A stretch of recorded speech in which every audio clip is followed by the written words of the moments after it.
What's good, everyone? Welcome back to Level 11. So, we had the Xbox showcase on this day. I'm going to get through this really quick because there were a lot of games, and so I'm really only going to share thoughts on the ones that I actually had any thoughts about. And yeah, we're going to start right off with the Outer Worlds 2. I did try out the first one. I didn't really like it that much. The writing was okay, but also like, ooh, capitalism bad, so it's like, okay, I get it.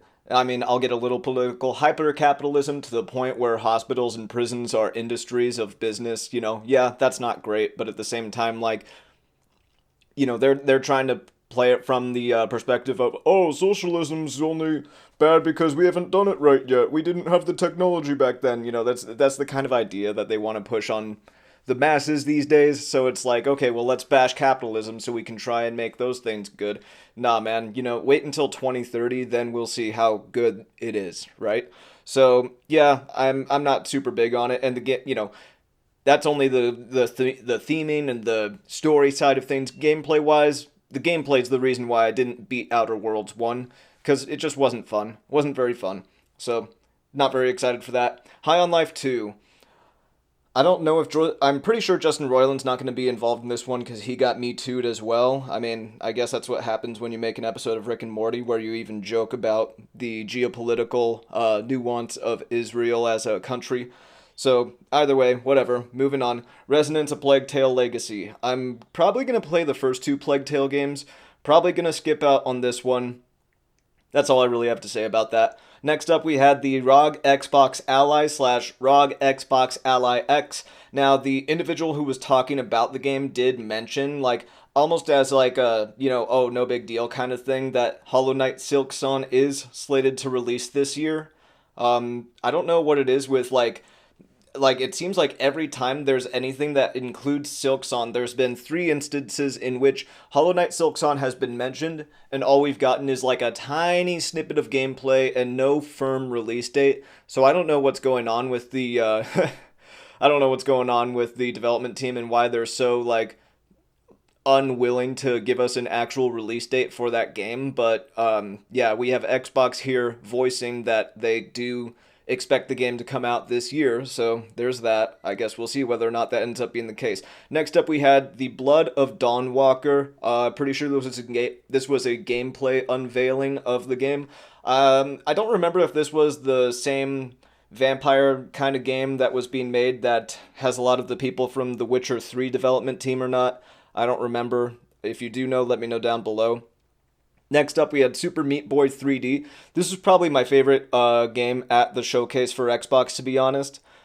This is probably the only game that I'm actually thinking of buying because Super Meat Boy, the original, is a classic from back in the day. And I don't know if I ever beat it, but I did have fun with it when I did play it. So I do look forward to trying out Super Meat Boy 3D when it comes out. Next up, we had another trailer for Ninja Gaiden 4. I mean, that's still slated for this year and everything. Looks good. I haven't played any of the Ninja Gaiden games, except for the original on Nintendo Entertainment System through Nintendo Switch Online. So I hear the 3D games are actually pretty good, except for the third one, I think. I think the third one is the one that gets the most flack. But yeah, this looks good. I'll probably. Well, I shouldn't say I'll probably play it. I'll get around to it eventually someday, maybe. Up next, we had Indiana Jones and the Great Circle, The Order of Giants. This is a DLC for the Indiana Jones game that came out recently. Yeah, I don't really care about it. It's, it looks okay, but at the same time, it's like, I'm only going to play it if I can play it on Game Pass at some point in the future.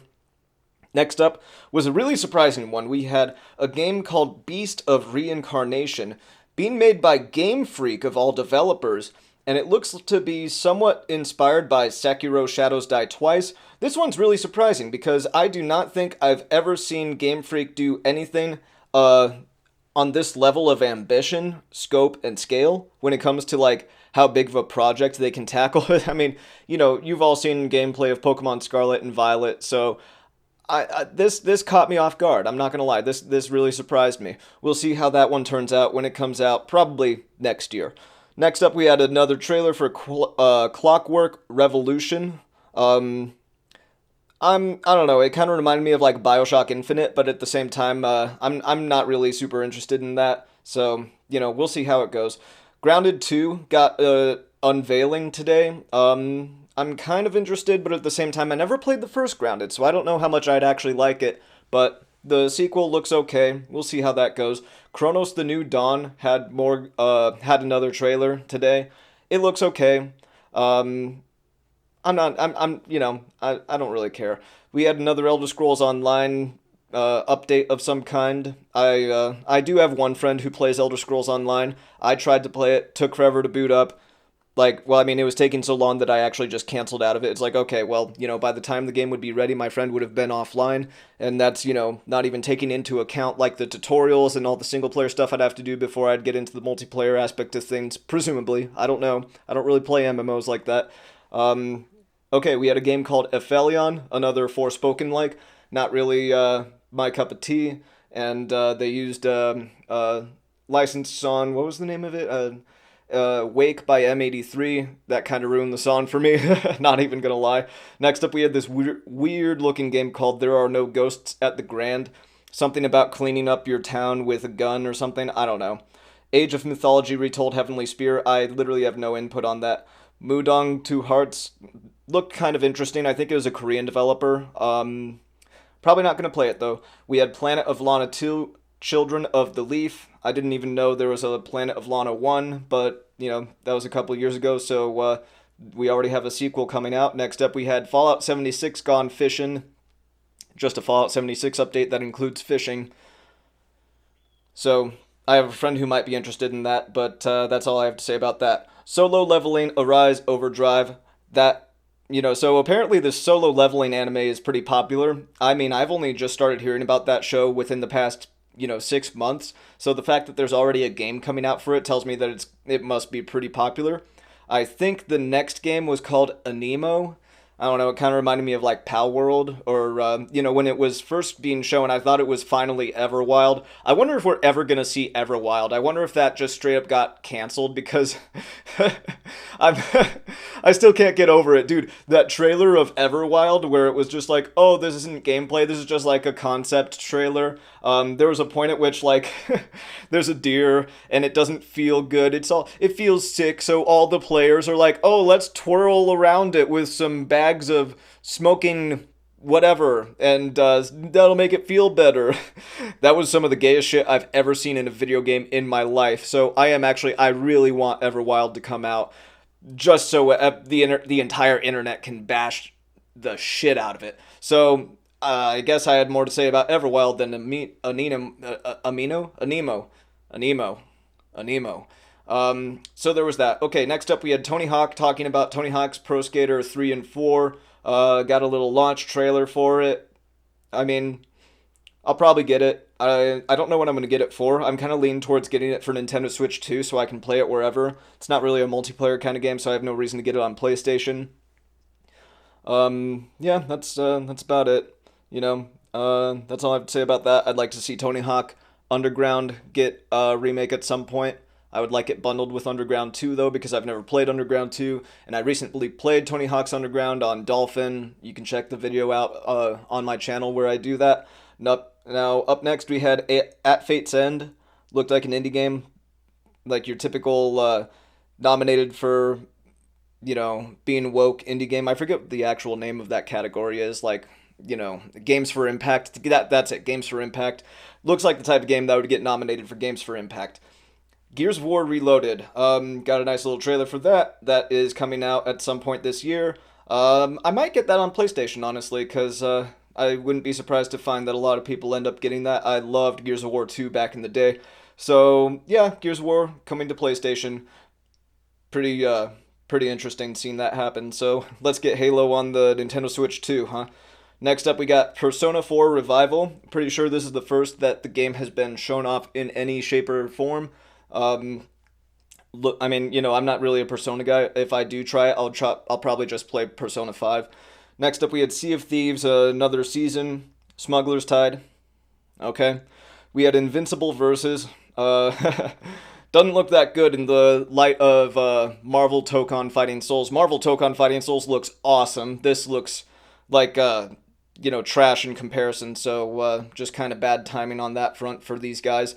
We had a little confirmation that Final Fantasy VII Remake and Final Fantasy XVI are coming to Xbox. Oh, no, excuse me. Final Fantasy VII Remake Intergrade coming to Xbox. It's funny how Nintendo actually got that announced for them before the Xbox did. But yeah, I beat Final Fantasy XVI. That was the first Final Fantasy game I had ever beaten. It was okay.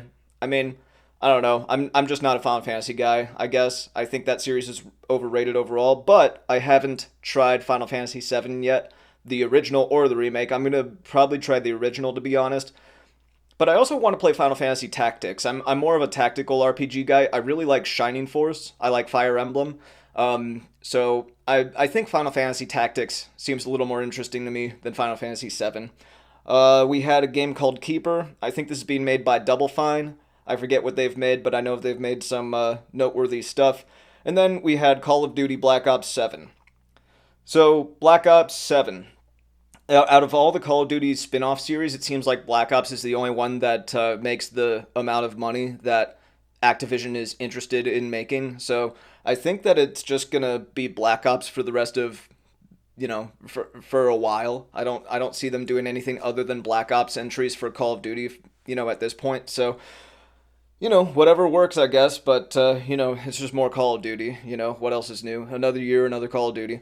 Am I gonna get it? No. I kind of wish I wish I had not gotten Modern Warfare 2, the newer one, when I did, because I played through that campaign. Campaign was okay, but, multiplayer is meh. So I'm just not a Call of Duty guy. I was always a Halo guy, so when Halo 3 was the big thing, I was happy. Then out of nowhere comes this stupid fucking Call of Duty Modern Warfare, and now everyone glazes Call of Duty, and it's just ruined first-person shooters ever since 2007. So thanks for that, you guys. Thanks for choosing Modern Warfare over Halo 3. Anyway, that was it for the Xbox Game Showcase. At first, I was kind of happy. Like, when Super Meat Boy 3D was announced, I was like, oh, this is actually going pretty well. Holy cow. I mean, I'm not big on Outer Worlds or High on Life, but dang, they already got, like, Super Meat Boy 3D, that's a big deal, That's a iconic 2D indie game coming to 3D. That's like if Shovel Knight made a 3D game. Yacht Club Games, Celia. It would be nice if we got that. But, and anyway, I don't know. There were a lot of games here. I kind of wish I had done the format for this that I had done for the Summer Game Fest show, where I just watch it and react to it immediately. But I had decided, you know what, no, I'll just get all the trailers, do a impressions video afterwards. I'm regretting it because I'm going to have to sit down at my computer and do a lot of editing now. But, yeah, overall, I do think, oddly enough, I think Sony and their State of Play was the best showcase of Summer Game Fest. We'll see whether or not Nintendo does a Direct, but I kind of don't think so. I kind of feel like they would have announced it by now, but hey, maybe I'm wrong. Maybe they do end up doing something. And if they do, all I want is a Metroid Prime 4 release date. And even then, it's like, I don't know. I kind of rage quit Metroid Prime 2, so I'm not really sure how I'm going to go about that series. I don't know if I'm going to play 2, 3, or 4. I mean, I'll probably play 4, but I don't know. We'll see. Anyway, if I had to rank the showcases, I'd probably put Summer Game Fest in, well, no, I think I'd have to put this in last place because Summer Game Fest had that Lies of P Overture Shadow Drop. That alone kind of puts it above the Xbox Game Showcase for me because Lies of P Overture is going to be awesome, and I'm super excited to get started on it in a few days once I'm done live streaming Mario Kart World. So yeah, I would put this Xbox Game Showcase in last place, beneath Summer Game Fest. And you know what? I'm even going to put Summer Game Fest in first place just because of Lies of P Overture. So Xbox, then Sony, then Summer Game Fest. And the only reason I'm putting Summer Game Fest at the top is because of Lies of P. So those are my thoughts on Summer Game Fest overall. I have no idea whether or not there will be a Nintendo Direct, but if there is, I'll make a video on that one too. And I'll put that somewhere in the ranking as well. Let me know what you guys thought about the Xbox Game Showcase, as well as Summer Game Fest and the Sony State of Play down below. Thank you guys for watching. We'll see you next time. And until then, keep leveling up and take care.